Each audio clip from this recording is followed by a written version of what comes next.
মানুষকে আবেগ দেখা কি লাভ? মানুষ আপনার চোখের পানির মর্ম বুঝবে? মানুষ কি মানুষের চোখের পানির মর্ম বোঝে?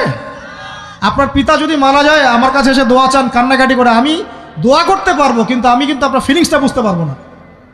আপনার অনুভূতি কে বুঝতে পারবেন? আল্লাহ পাক আপনার ঘাড়ের রগের চেয়েও কাছে আছেন। সুবহানাল্লাহ, সুবহানাল্লাহ। আল্লাহ পাক ঘাড়ের রগের চেয়ে কাছে আছে। গতকালকে বাংলাদেশের একজন বরেণ্য আলেমের সাথে একটা কনফারেন্সে ছিলাম। উনি বলছিলেন যে এক ব্যক্তি, এটা শোনেন, এক ব্যক্তি খুব তার শখ যে তিনি সাহাবীদের মতো নামাজ পড়া শিখবেন। কথা বুঝতে পারছেন? সাহাবীদের মতো নামাজ শিখবেন। তো একজন বরেণ্য আলেমের কাছে এসেছেন, এসে বলছেন যে আমাকে সাহাবীদের মতো নামাজ শিখিয়ে দেন।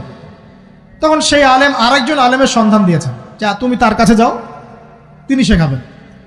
তো সেই ব্যক্তি একটু অবাক হয়েছেন, কারণ যাকে প্রশ্ন করেছিলেন তিনি অনেক বড় মুহাদ্দিস, আর যার কাছে পাঠানো হচ্ছে তিনি অত বড় মুহাদ্দিস নন, কিন্তু আবেদ, আমল করেন।